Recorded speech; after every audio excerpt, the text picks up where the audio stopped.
만찬에 대해서 같이 봉독했죠. 들으시면서 지금 오늘 주의 만찬 하나? 왜 주의 만찬 구절에 대해 이야기하지? 오늘 고난주일인데 주의 만찬 구절이 중요하긴 한데 꼭 이때 설교해야 하나? 이렇게 생각하시는 분들이 계실 거예요. 저도 전에는 그런 생각을 아마 가졌을 겁니다. 근데 하나님 말씀을 좀 깊이 있게 묵상해 보니까요, 예수님이 십자가에 실제로 달리시는 23장 중반 이후에서는 십자가 처형 장면, 십자가에 달리신 장면은 생생하게 기록이 되어 있는데 그 달리신 십자가상의 죽음의 의미가 무엇인지에 대해서는 직접 언급이 거의 없어요. 오히려 오늘 봉독하신 주의 만찬 구절에 주님의 살과 피가 너희, 즉 우리를 위한 것이라고 명시해주고 계십니다. 19절 말씀 보면 이렇게 기록되어 있습니다. 또 떡을 가져 감사기도 하시고 떼어 그들에게 주시며 이르시되 이것은 너희를 위하여 주는 내 몸이라. 잠시 후 20절에 또 같은 말씀이 이어집니다. 이 잔은 내 피로 세우는 새 언약이니 곧 너희를 위하여 붓는 것이라. 주님의 죽음이 우리를 위한 것이다. 우리의 구원을 위한 것이고 우리의 죄 용서, 죄 사함을 위한 것이다. 주님의 죽음은 그렇게 대속적인 죽음이다 라는 것을 주의 만찬 구절이 가장 확실하게 가르쳐주고 있습니다. 그래서 저는 오늘 이 말씀을 같이 묵상하면서 5가지에 관해 생각해 보기를 바랍니다. 제가 지금 몇 가지라고 그랬어요? 5가지. 5가지라는 얘기를 들을 때 청천벽력처럼 느끼시는 분들이 계실 겁니다. 어쩔 때 와서 3개 하겠다고 해도 외부 강사가 설교를 오래 하던데 이 사람이 와서 5가지 한다고 하면 어떡하나. 또 이 사람 지금 시차 적응 안 된 거 아닌가. 중간에 시차 적응이 안 되면 말이 더 길어질 수도 있는데 이런 어떤 존재적인 위기감, 실존적 위기감을 느끼는 분들이 계실 줄 압니다만 5가지 포인트를 빨리빨리 진행해서 마치는 건 비슷한 시간에 마치니까 부디 마음의 위로를 얻으시라는 말씀을 드리면서 또 제가 시차 적응은 완전히 됐다라는 말씀을 또한 드리면서 다시 한번 위로의 말씀을 드립니다. 한국에 온 지가 이제 2달 정도 돼서 시차의 문제는 다 극복이 됐습니다. 5가지 좀 같이 나눠보기 원하는데 첫 번째 스크린에 대지가 나올 겁니다. 첫 번째 뭐라고 되어 있습니까? 같이 읽을까요? 감사하라. 잘 아시는 대로 주의 만찬은요 6월절 식사에 기반하고 있습니다. 유대인들은 출애굽 이래로 하나님께서 이스라엘을 노예 생활에서 해방해 주신 하나님의 놀라운 구원의 역사를 축하하고 기념했습니다. 그리고 그 축하와 기념의 정중앙에 위치한 것이 유월절 식사입니다. 근데 유월절 식사에도 사실은 감사기도 드리는 요소가 있었어요. 그러니까 혹자는 어차피 유월절 식사에도 하나님께 감사했고 또 여기도 감사했다는 언급이 나오니까 그렇게 특별한 게 아니지 않은가, 습관적인 것 아닌가, 일종의 종교적 관습이 아니었냐, 예식의 일부가 아니었냐, 이렇게 생각할 수 있는데 그렇게 생각하면 착각입니다. 왜 그러냐면요, 유월절 식사의 중요한 디테일들이 오늘 주의 만찬 제정 구절에는 언급이 안 되어 있습니다. 예를 들어서 유월절 식사에는요, 이 고기를 가족과 함께 먹기 전에 포도주를 2잔을 했습니다. 그리고 식사 후에 고기를 먹고 나서도 포도주를 2잔을 했어요. 합치면은 2 더하기 2, 아주 어렵죠. 미분 적분급의 아주 어려운 수학이 되는데 4잔을 했다는 얘기죠. 근데 오늘 이 본문에 보면 2잔만 언급되어 있어요. 유월절 식사의 모든 디테일들, 모든 세부 사항을 기록하는 것이 누가의 의도가 아니라는 겁니다. 또 오늘 본문과 이어지는 본문 보면요, 예수님과 제자들의 대화 내용 기록이 아주 간략하게 되어 있는 편입니다. 꼭 필요한 몇 가지의 선택 집중하고 있습니다. 자세하게 다 기록하고 있지 않아요. 근데 이렇게 선택, 집중, 압축, 요약하고 있는 기록에 감사에 대한 언급이 3번이나 나온다는 거예요. 이 3번이나 나온다는 사실에 우리는 주목해야 합니다. 어떻게 3번 나오느냐? 17절에 이렇게 기록되어 있어요. 이에 잔을 받으사 감사기도 하시고 이르시되 이것을 갖다가 너희끼리 나누라. 19절, 우리 19절은 한번 같이 읽어볼까요? 19절 시작. 또 떡을 가져 감사기도 하시고 떼어 그들에게 주시며 이르시되 이것은 너희를 위하여 주는 내 몸이라 너희가 이를 행하여 나를 기념하라 하시고. 혹시 주무시는 분이 있으신가 해서 같이 읽어보자고 했는데 모두 영적으로 깨어 잘 읽으셔서 너무 감사합니다. 이 2번의 감사기도의 언급, 이건 누구나 다 찾을 수 있어요. 근데 세 번째 언급은 정말 깨어서 집중하는 분만 찾을 수 있습니다. 감사기도에 대한 세 번째 언급 어디 나옵니까? 네? 20절에요? 맞습니다. 20절 어디 나옵니까? 영안이 열려서 보인다고요? 영안이 안 열려도 그렇게 확 안 열려도 잘 보시면 여기 보여요. 20절에 뭐예요? 그와 같이 하여. 저녁 먹은 후에 잔도 그와 같이 하여 라는 거는 19절에 하신 대로 그대로 하셨다라는 얘기인데 19절에 떡을 가져 감사기도 하셨다라는 언급이 있었잖아요. 그죠? 그러니까 여기도 감사기도 하셨다는 거죠. 선택, 요약, 집중하고 있는 이 짧은 구절에 감사에 대한 언급이 직접적으로 2번, 그리고 간접적으로 1번 나타난다. 이거는 굉장히 놀라운 일입니다. 이렇게 반복적으로 감사가 언급되는 것은 왜 그렇습니까? 강조하기 위해서 그런 거죠. 우리가 주의 만찬을 대할 때 잊지 말아야 할 것은 감사입니다. 제가 아까 오늘 왜 이 본문에 대해 말씀 전한다고 이야기했죠? 예수님의 죽음의 의미가 직접적으로 명시적으로 언급된 것이 바로 주의 만찬 구절이라는 거예요. 그러니까 이 감사해야 한다라는 이 가르침은요, 이 감사의 정신은요, 주의 만찬을 대할 때뿐만 아니라 예수님의 십자가를 대할 때마다 우리가 가져야 하는 마음의 자세입니다. 사실 제가 오늘 설교에서 말씀드리는 5가지는요, 단지 주의 만찬과만 관계된 게 아닙니다. 예수님의 십자가의 대속을 우리가 바라보면서 꼭 기억해야 하는 5가지 말씀을 나누는 것입니다. 근데 여러분은 예수님의 십자가를 바라보면서 또 주님의 십자가 대속의 은혜를 상징하는 주의 만찬을 접하면서 정말 감사하십니까? 스펄전 목사님 아시죠? 설교의 황태자라고 그래요. 설교의 황태자.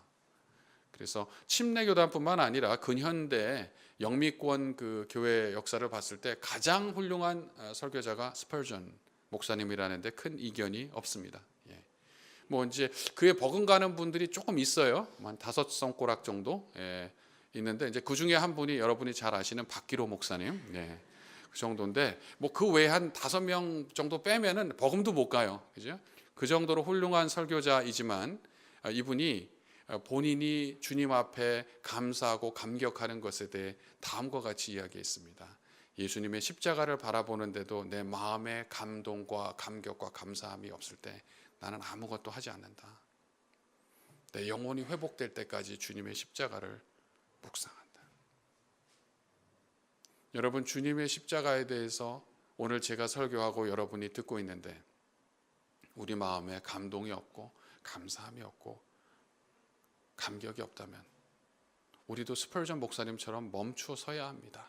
주님, 우리의 영혼을 만져주십시오. 회복시켜 주십시오. 움직여 주십시오. 율법주의 그리고 참된 제자도의 차이가 뭔지 아십니까? 감사 여부입니다. 주님이 베푸신 십자가의 사랑과 은혜에 감동하고 감격하고 감사하면 예수님 따라가는 길이 즐겁고 기쁩니다. 주와 같이 길 가는 것 즐거운 일 아닌가 이렇게 됩니다. 근데 감동, 감사, 감격 없이 그저 종교적으로 십자가를 대하게 되면 예수님 따라가는 길이 그냥 무거운 부과물에 버거운 짐에 그칩니다. 그렇게 되면 율법주의가 되는 겁니다. 오늘 이 말씀을 대하면서 주의 만찬에 대해 생각하면서 예수님의 십자가를 묵상하면서 우리 안에 감사가 회복되기를 여러분 간절히 축원합니다. 첫 번째 포인트 뭐였습니까? 감사하라. 네, 두 번째 포인트는요. 두 번째 포인트 뭐예요? 기억하라. 메모리 디바이스. 이 기억하는 장치를 좋아하시는 분들은요, 이 손가락을 사용하셔도 좋습니다. 첫 번째 손가락 감사하라. 두 번째 기억하라. 근데 기억하라라는 거는요, 본디 의식적으로 해야 되는 행동입니다. 그죠? 기억하라는 건 본인이 의식적으로 취해야 되는 행동입니다. 이런 분들 간혹 있더라고요. 그냥 성령님께 다 내어 맡기면 성령님께서 알아서 하신다. 만약 근데 그게 사실이라면 오늘 왜 주님께서 기억하라는 명령을 주셨습니까? 19절에 보면 이렇게 기록되어 있습니다. 또 떡을 가져 감사하시고 떼어 그들에게 주시며 이르시되 이것은 너희를 위하여 주는 내 몸이라 너희가 이를 행하여 나를 기념하라 인데 이게 헬라어로는 기억하라 라는 뜻도 됩니다. 그래서 기억하라 라고도 해도 되고 기념하라 라고 해도 되는데 저는 기억하라라는 뜻이 한글 그 용례로 봤을 땐 조금 더 적절하다 이렇게 생각합니다. 어쨌든 기억하라 혹은 기념하라 라는 이 명령은 의식적으로 그렇게 하라라는 명령이죠. 그냥 가만히 있어도 다 생각이 날 거면 왜 굳이 예수님께서 제자들에게 기억하라는 명령을 주셨습니까? 이것을 행하여 즉 주의 만찬을 시행하여 예수님을 기억하라.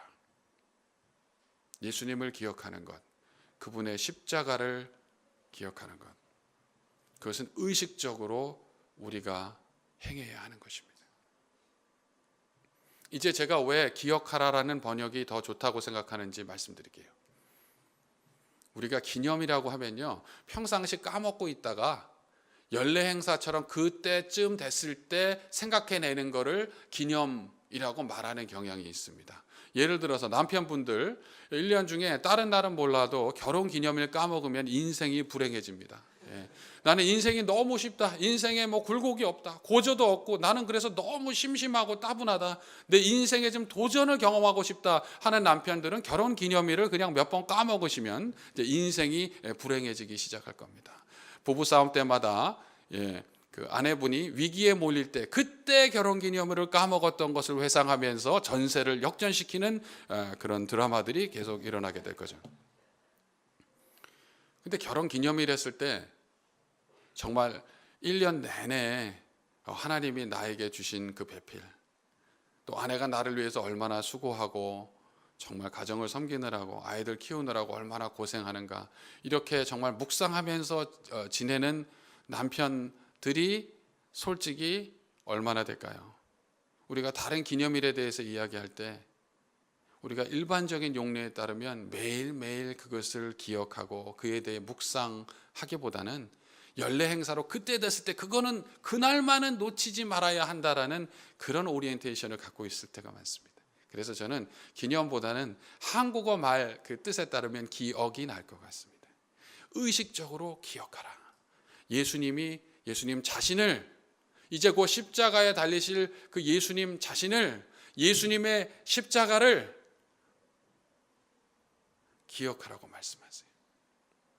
그것이 주의 만찬을 시행하는 목적이죠. 근데 참 이상해요. 제자들이 왜 예수님을 까먹겠어요? 왜 우리가 예수님의 십자가 우리가 왜 기억 못하겠어요? 그렇게 생각할지 모르지만 사실 우리가 너무 쉽게 까먹습니다. 삶에서 우리에게 급한 일, 어려운 일, 고달픈 일, 서러운 일, 마음 상하는 일, 부담되는 일, 생존과 관계된 문제들이 홍수처럼 다가오게 되면 온통 신경이 거기에 가 있어서 예수님이 십자가에서 나를 위해 죽으셨다라는 것, 그리고 그 주님이 이제 다시 살아나셔서 부활의 능력으로 살아나셔서 나와 동행하신다라는 것을 까먹고 나 혼자 그 문제를 어떻게 해보려고 내 원하는 대로 내 인생이 전개되었으면 좋겠다라는 그런 자세로 우리가 살아갈 때가 얼마나 많습니까? 그래서 주님께서 말씀하시는 겁니다. 나를 기억하라. 그게 주의 만찬의 목적입니다.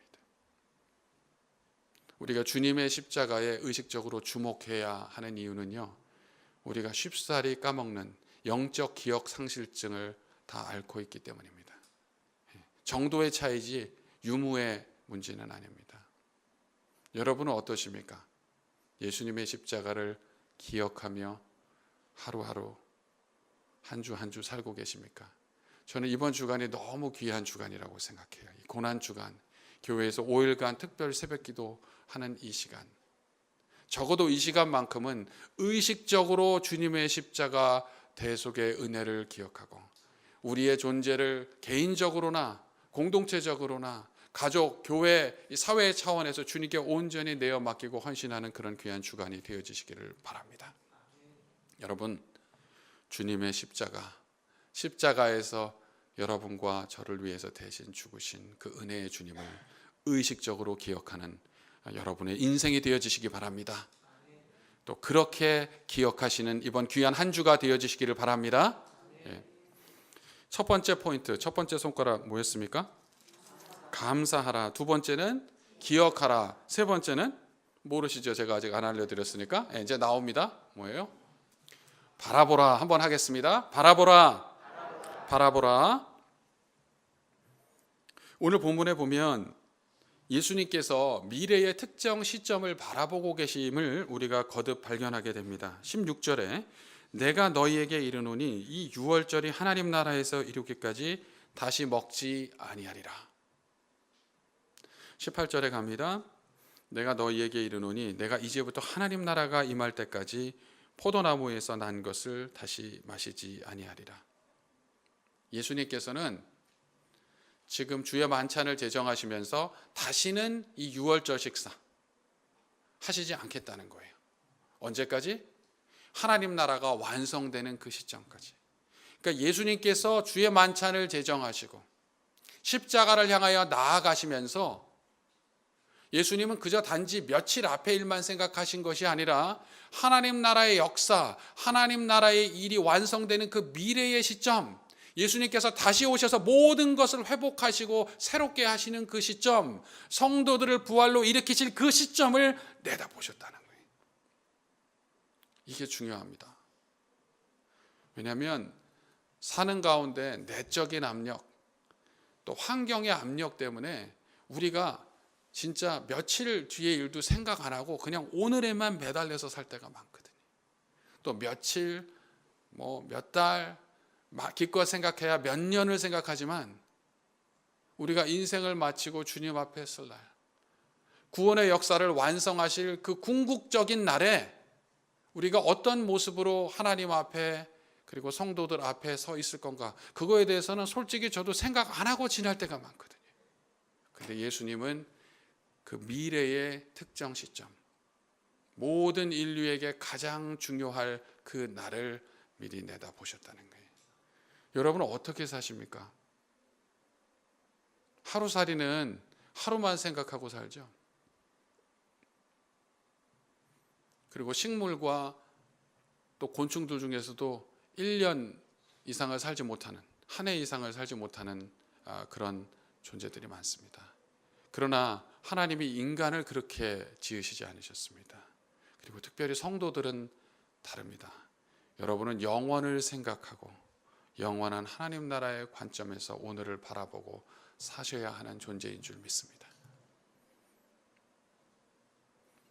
이 하나님 나라라는 단어를 생각할 때 제게 생각나는 한 이름은 김연아입니다.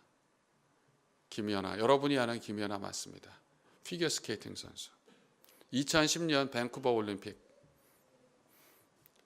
밴쿠버 동계올림픽, 그때 김연아 선수가 사실 여러 가지로 불리하고 많은 압력에 시달리는 상황이었습니다. 내적인 부담감은 말할 것도 없고 국민의 온 기대를 혼자 짊어지고 있었습니다. 일본에는 아사다 마오 외에도 다른 쟁쟁한 선수들이 있었습니다. 근데 한국은 김연아 외에는 세계 무대에 내놓을 선수가 없었습니다. 김연아가 잘 되면은 잘 되는 거고 아니면은 메달권에 누가 들어갈 수 있을 만한 그런 어떤 기대감을 할 수가 없었죠. 거기다가 일부 테크닉과 관계에서는 심판들이 김연아 선수를 좀 부당하게, 김연아 선수에게 불리하게 채점해서 감점을 하거나 필요한 기술 점수를 다 주지 않았던 그런 상황도 있었습니다. 일본은 막대한 재정을 동원을 해서 최고의 코치들을 스카우트했고 또 선수들을 전폭적으로 지지하면서 어떻게든 김연아를 이겨보려고 했습니다. 그 가운데 이 어린 김연아, 만 20살도 되지 않았던 김연아가 얼마나 큰 내적인 압력과 부담감을 느꼈는가, 그거는 상상하기조차 어렵습니다. 근데 실제 결과는 어떻게 나왔습니까? 그 모든 것 다 이겨내고 역사적으로 기록에 남을 만한 미셸 콴이나 카타리나 비트 같은 역대 피겨스케이팅 스타들이 극찬하는 연기를 해내면서 당당하게 올림픽에서 금메달 땄습니다. 그때 제가 반성했습니다. 이 어린 김연아 선수, 저보다 한참 어린 김연아 선수가 국민들에게 이렇게 감동과 기쁨을 주는데 나는 뭐 하고 있나? 우리 동네에 계신 동네 주민 몇 분에게라도 내가 그런 기쁨과 감동을 주고 있나? 반성을 했는데 이제 제가 그 일을 다시 반추하면서 그 질문 자체 한번 업그레이드하기 원해요. 조국, 내 부모의 나라를 위해서 그런 일을 해내는 것도 참 장하고 귀하다면 하나님 나라를 위해서 우리가 어떻게 살고 있고 무엇을 하고 있는가에 대한 더 심각하고 더 진지해야 하는 것이 아닌가. 김연아 선수가 조국 대한민국을 위해서 이제 벌써 10년 다 돼가죠. 9년여 전에 했던 일이 그렇게 귀하고 의미가 있다면 우리가 하나님 나라, 하늘 아버지를 위해서 하는 일들은 얼마나 의미가 있겠는가. 근데 그와 연결해서 근데 진정 우리의 삶 가운데 하늘 아버지의 나라, 하나님 아버지의 나라인 하나님 나라를 위해서 우리가 무엇을 하고 있는가라는 실존적인 질문을 던지게 됩니다. 우리가 궁극적으로 바라보고 추구하는 대상이 하나님 나라인가? 혹시 우리 자신만의 왕국을 만들어 보려고 하는 것은 아닌가? 아니면 이 세상이 추구하는 가치들이 왕국들을 만들어 갈 때 거기에 아무 생각 없이 동조하고 있는 것은 아닌가? 여러분은 무엇을 바라보고 무엇을 추구하며 살아가십니까? 먼저 하나님의 나라와 의를 구하는 저와 여러분이 되기를 바랍니다. 김연아 선수가 많은 압력에 시달렸다, 많은 부담에 시달렸다라고 이야기했습니다. 우리 인생에도 생존의 문제 때문에 또 다른 사람과의 비교의 문제 때문에 내가 원하는 것을 꼭 갖고 싶은 열망 때문에 많은 부담이 존재하고 내 외적인 압력에 시달리게 됩니다. 그러나 김연아 선수가 그 모든 압력, 그 모든 부담을 극복했던 것처럼 우리도 우리 인생에서 느끼는 부담감, 압력들을 하나님 나라를 위해 극복해야 합니다. 저는 여러분이 어떤 내적인 압력이 있고 어떤 환경적인 무게에 눌려 있는지 모릅니다. 그러나 주님은 아십니다. 제가 아는 것은 이겁니다.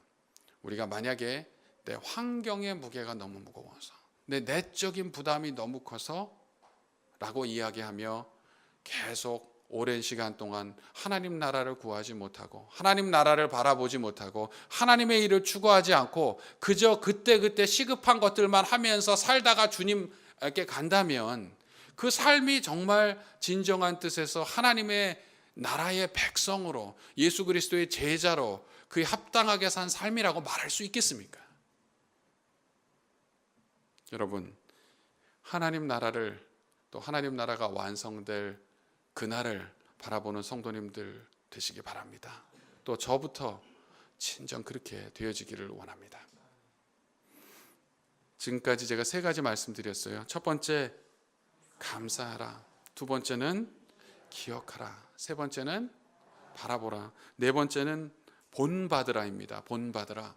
한번 따라 할까요? 본받으라. 제가 처음에 말씀드렸던 첫 번째 포인트가 뭐였어요? 감사하라는 거였잖아요. 근데 한번 생각해 봤어요. 우리는 무슨 일로 감사하나? 우리가 감사하는 거는요, 대부분 내가 원하는 것을 얻었거나 어려운 상황 가운데 있었는데 문제가 해결되면 감사합니다.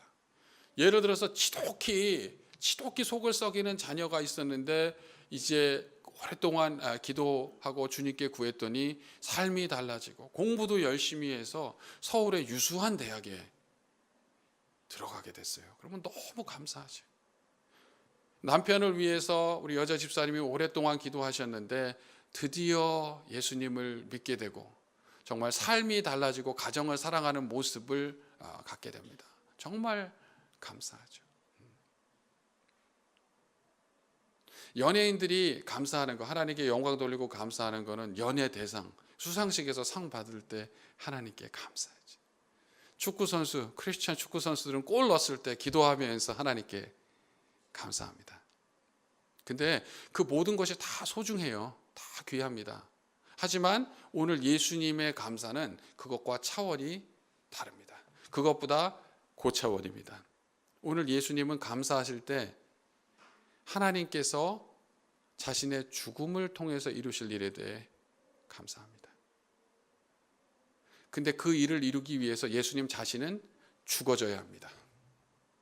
예수님 자신은 철저하게 포기되어야 하고 처절할 만큼 희생되어야 합니다. 그게 차이예요. 1세기 당시에 가장 저주스러워 보이는 죽음의 형태가 유대인들에게는 십자가 처형입니다. 신명기 21장 23절 나무에 달려 죽은 자는 하나님께 저주를 받았음이니라. 사도 바울 역시 이 말씀을 갈라디아서 3장 13절에서 그대로 인용합니다. 나무에 달려 죽은 자는 하나님께 저주를 받았다. 십자가, 그 로마의 처형틀, 나무에 달려 죽은 자를 1세기 유대인들은 하나님께 저주받은 자로 생각했습니다. 예수님이 십자가에 달렸을 때 대부분의 유대인들은 그를 세상의 메시아로 본 것이 아니라 하나님께 저주받은 가짜 메시아, 거짓 교사로 봤습니다.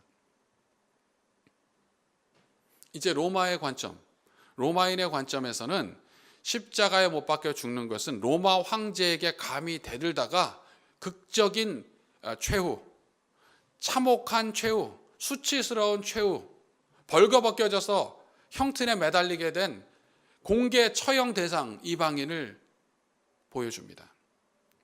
그 광경이 너무 참혹하고 너무 마음에 부담스럽고 소스라치게 그렇게 할 만큼 끔찍한 것이어서 로마인들은 사교 자리, 교제하는 자리에서는 십자가형에 관해서 이야기하지 않는 것을 일종의 룰로 여겼다고 합니다. 십자가형에 대해서 이야기 꺼내는 것조차 터부시 됐고 금기시 되었습니다. 근데 예수님은 그런 십자가를 향해 지금 나아가시거든요. 근데 그냥 나아가시는 정도가 아니라 본인은, 예수님 자신은 그렇게 저주스러워 보이고 참혹하고 수치스러운 죽음을 당하지만 그것을 통해서 하나님의 일이 이루어질 수 있다면 감사한다는 겁니다. 그게 오늘 예수님이 보여주시는 감사입니다. 예수님의 감사는요, 자신의 희생을 조건으로 했습니다. 연예대상에서 상을 받고 자녀가 공부를 잘해서 좋은 학교에 가고 사업이 잘 되고 경제적인 어려움이 해결되고 여러 문제들로부터 회복되고 그래서 감사하는 것도 귀합니다. 그 일에 대해서 주님께 감사하십시오. 그러나 오늘 우리가 알아야 되는 새로운 차원의 감사는 예수님 자신의 희생과 섬김을 전제로 한 감사, 예수님 자신의 손해봄을 전제로 한 감사입니다. 여러분은 어떤 일로 감사하십니까? 또 어떤 일에 대해서 감사하시겠습니까? 오늘 예수님의 감사함을 통해서 우리가 배워야 하는 것은, 본받아야 하는 것은 예수님의 희생과 섬김입니다. 우리는 내 일이 잘 되고 내가 사람들에게 인정받고 내가 성공하는데 너무 집착해 있어요. 근데 예수님은 그러지 않으셨어요. 예수님 자신은 사람들 앞에 실패자로, 처절하고 철저한 실패자로 드러날지라도 그것을 통해 하나님께 영광이 되고 하나님의 일이 이루어지면 그것으로 인해 감사하겠다라는 거예요. 희생의 정신, 섬김의 정신, 자원하는 손해봄의 정신입니다. 사도들이 오순절 이후에 사역을 하다가 많은 핍박을 경험할 때 어떻게 기도했는지 아세요? 만유의 주제이신 하나님, 우리를 핍박받기에 합당한 자로 여겨주신 것에 감사합니다. 맞아서 아파요. 사람들한테 따돌림 당하니까 마음이 괴로워요가 아니라 하나님의 일을 위해서 우리같이 부족한 자를 귀하게 써주시고, 많은 사람들이 있는데 그 일을 위해서 우리가 그 일을 감당할 만한 자로 주님께서 여겨주셨으니까 이런 일이 있는 거 아닙니까? 그로 인해 감사합니다. 차원이 다르죠. 그들은 예수님의 마음을 이해했어요. 내게 어려움이 있고 고난이 있고 희생과 핍박이 있어도 그것을 통해 하나님 일이 이루어진다면 나는 감사하겠다. 자신의 희생과 자신의 섬김을 전제와 조건으로 하는 그 감사, 궁극적인 감사입니다. 이란에서 투옥됐던 한 선교사님의 어머니 이야기를 들었어요. 그 이야기를 들었을 때, 또 제가 수업 시간에 신학생들에게 이야기할 때 거의 막 눈물이 나오려고 그랬어요. 이란의 감옥, 끔찍하거든요. 다른 나라도 아니고 이란이라는 나라에서 투옥됐다. 미국인 선교사가 투옥됐다. 살아나올 수 있을까? 이란이라는 나라가 미국에 대해서 우호적인 나라가 아니거든요. 사람들이 무시무시하게 생각하는 몇 나라 중에 하나가 이란이거든요. 근데 그 선교사님의 어머니가 이렇게 기도했습니다. 하나님, 하나님의 뜻, 하나님의 목적이 이루어질 때까지 저희 아들, 제 아들 거기서 나오지 않도록 해주십시오. 나의 불편함, 나의 문제, 혹은 뒤집어서 나의 안위, 내 개인의 평안, 내 가족의 안위, 그것을 넘어서서 하나님 나라의 관점에서, 하나님의 일의 관점에서 생각하고 살아가는 그 아름다운 삶, 그것이 사실은 성도들을 위해서 준비된 삶이고 우리가 나아가야 하는 삶인 줄 믿습니다. 우리가 당장 그렇게 나가지 못하더라도 한 걸음 아니면 한 발자국이라도 뛰어야 하는 줄 믿습니다. 오늘 이 본문을 대하면서 주님의 희생과 섬김의 본, 자발적인 자원하는 손해봄의 본을 따라가기 시작하는 여러분 되시기 바랍니다. 너무 멀리 있는 본을 쫓아가려고 하시지 마시고요, 작은 것부터 시작하시기 바래요. 시간적인 부분에서, 재정적인 부분에서, 인간관계에서 작은 손해봄, 작은 섬김, 작은 희생, 그런 실천으로 시작하시기 바랍니다. 아멘. 하나님께서 여러분에게 구체적으로 작은 희생, 작은 손해봄, 작은 섬김을 실천할 수 있는 지혜를 주시기를 간절히 기도합니다. 지금까지 제가 4가지 말씀드렸어요. 첫 번째는 하나님께 감사해야 된다. 구원의 은혜, 십자가의 대속에 감격해야 한다라는 말씀 드렸습니다. 두 번째는 예수님을, 또 그분의 십자가를 의도적으로 기억해야 한다는 말씀 드렸어요. 세 번째는 그날 하나님 나라가 이루어질 그날을 바라봐야 한다. 하나님 나라가 우리의 궁극적인 또 집중적인 추구의 대상이다라는 말씀 드렸습니다. 네 번째는 예수님의 희생과 섬김의 본을 본받으라 라는 말씀 드렸고, 마지막으로는 5번째, 지키라. 한번 따라 하겠습니다. 지키라. 여기서 지키라는 하나됨을 지키라는 이야기입니다. 하나됨을, 연합을 지키라. 이게 지금 주의 만찬 구절에서 어디 그런 이야기가 있는가라고 생각하시는 분들이 계시겠지만 있습니다. 17절, 이에 잔을 받으사 감사기도 하시고 이르시되 이것을 갖다가 너희끼리 나누라. 지금 주님께서 잔을 제자들에게 주십니다. 이 잔은 주님의 죽음을 상징하는 잔입니다. 주님의 십자가 대속을 상징하는 잔입니다. 근데 이 잔은 제자들이 자기 혼자 마셔야 되는 잔이 아니고요, 서로 나누어야 하는 잔입니다. 주님의 죽음은 여러분 각자를 위한 것이지만, 또 저 개인을 위한 것이지만, 그러나 우리 각자, 우리 개인들만을 위한 것은 아닙니다. 사람들 가운데 코드가 안 맞는 사람이 있어요. 그죠? 이상하게 그 사람이 이야기하면 조금 신경이 건드려지는 것 같고 마음이 안 좋고, 얘기할 때 왜 저렇게 이야기하냐, 뭐 나쁜 의도로 꼭 이야기한 건 아닐 수도 있는데 하여튼 나랑은 안 맞아요. 이상하게 그 사람이 얘기하면 상처가 슬쩍 되는 둥 마는 둥 하여튼 좀 마음이 불편해지는 그런 사람이 있습니다. 믿음의 공동체 안에도 그렇게 코드가 안 맞는 것 같은 사람이 있습니다. 다 예수님에 대한 신앙을 고백하지만 가족들, 친척들 가운데도 그런 사람들이 있습니다. 친구들 중에도 있어요. 근데 기억해야 하는 것, 예수님은 나를 위해서만 죽은 것이 아니라 그 형제, 그 자매를 위해서도 십자가에서 죽으셨다라는 겁니다. 오늘 이 본문 기억하세요. 여기 있는 너희라는 단어를 기억하십시오. 너희끼리 나누라. 주님의 대속의 은혜는 여러분을 위한 것이지만 여러분만을 위한 것은 아닙니다. 여러분이 가장 마음에 힘들어하고 가장 불편해하고 은근히 미워하는 마음에 치솟는 그 형제, 그 자매를 위한 것이기도 하다라는 거예요. 그렇기 때문에 우리는 주 안에서 다른 지체들과 형제 자매들과 하나됨을 이루어야 합니다. 하나됨을 지켜야 합니다. 19절 20절 가보세요. 19절 20절에 너희라는 단어가 반복해서 다시 나옵니다. 또 떡을 가져 감사기도 하시고 떼어 그들에게 주시며 이르시되 이것은 너희를 위하여 주는 내 몸이라. 다음 절 20절 저녁 먹은 후에 잔도 그와 같이 하여 이르시되 이 잔은 내 피로 세우는 새 언약이니 곧 너희를 위하여 붓는 것이라. 너희라는 거는요 2인칭 복수입니다. 너희들이라는 얘기잖아요. 그죠?